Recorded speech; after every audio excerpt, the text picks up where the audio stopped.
My hero is just on a generational run. And like always, this week's episode was just peak. But before we get into that, I want to highlight the fight between Deku and Shigaraki. Deku is just a dog through and through. His battle IQ is off the charts. Like, man was pumping his own muscles with Black Whip while he was getting thrown around by Shigaraki to prepare Fajin. I don't even know how he came up with something like that in the midst of taking one of the biggest ass whoopings of his life. And because of that quick thinking, he was able to delay Shigaraki's decay by blowing up the earth around him.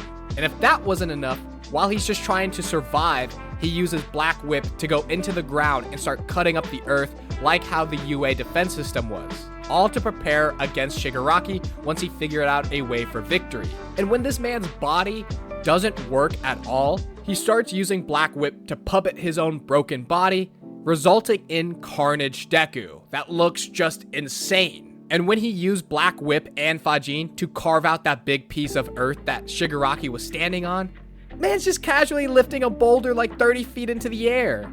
No one is moving like Deku. And the way this man was boxing in episode 6 was just incredible. Some of the most fluid and dynamic animation we've seen in the series, but unfortunately, the sequence wasn't long enough. But I will say, RIP to the NBA Deku manga panel. I wish we got that adapted in that episode. But Deku giving up one for all to save everybody is just peak heroism.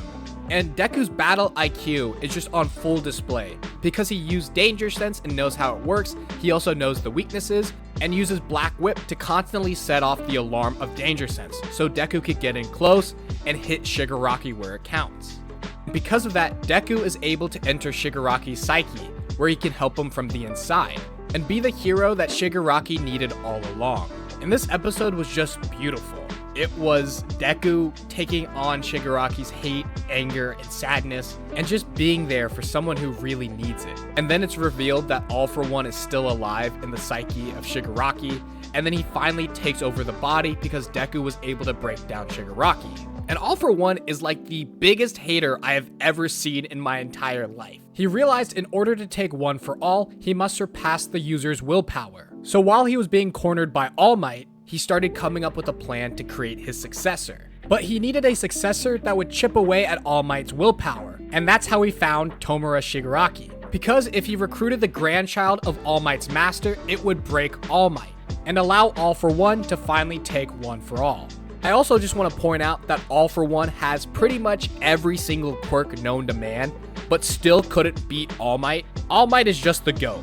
We then get to see flashbacks on how All For One influenced Shigaraki's dad to become oppressive and abusive, and then how he also stole Shigaraki's original quirk and then gave him Decay, a quirk that he manufactured based off the real one, but had a defect where he couldn't reverse the damage he does. So all Shigaraki could do was just destroy, thus creating Shigaraki as we know today. And unfortunately, it doesn't really matter that Shigaraki learned the truth now, because All For One has succeeded in taking over his body. And I just want to say, the animation in this episode for that scene was just spectacular. Whenever the Psyche world started crumbling and you see All For One come out of the ashes, that was just peak. And the animation was pretty good the entire episode. I love the scene where the hand forms around All For One's face. That just looks so clean and honestly kind of disturbing. But then we see my dog, Izuku Midoriya, with no arms,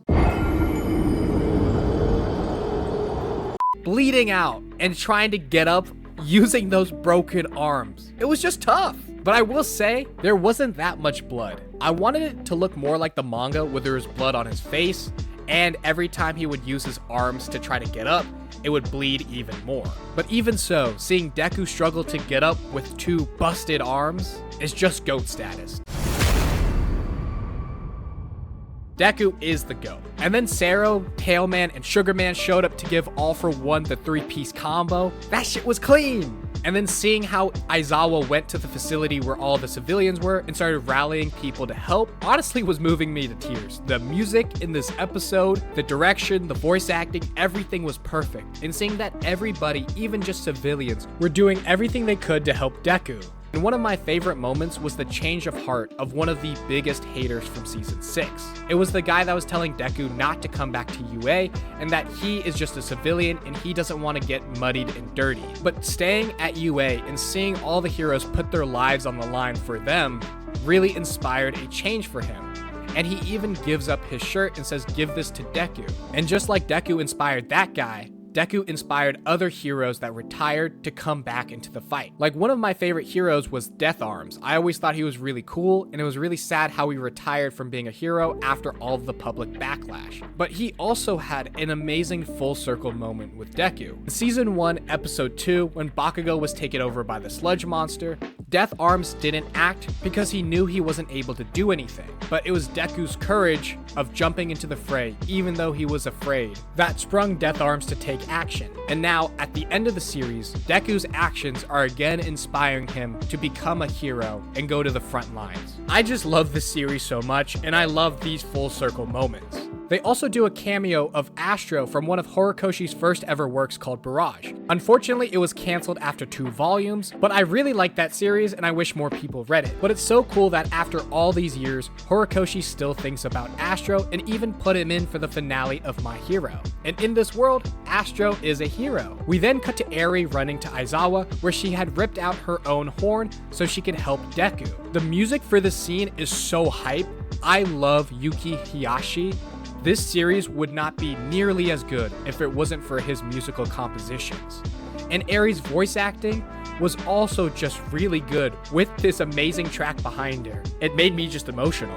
And just everybody helping this one kid, I think, is just a beautiful moment. And the scene where he regrows his arms is just animated immaculately. And then seeing all of the portals show up and seeing all of Class 1A and Class 1B show up to help Deku is just insane. This episode was just amazing from start to finish. Some animation issues, but other than that, it was just great. And I know why they pulled back a little bit on this episode. It's because this Saturday's episode, they're throwing the entire kitchen sink at this episode. This week is going to be the best My Hero episode of all time. It will go down as the best episode of the entire year, but it will be bittersweet as it is the final episode of the climactic battle. And I'm just not ready. I'm not ready for this amazing series to end. But Season 8 has been on such a generational run, it is going to go down as one of the best seasons of anime in history. But thank you guys so much for watching, and let me know what you guys thought of Episode 7 in the comments down below. Also, let me know if you're excited for Season 8, Episode 8, which is going to go down as the greatest episode of anime this year. Also, don't forget to like and subscribe, and I will see you guys on Saturday. And go beyond, plus ultra.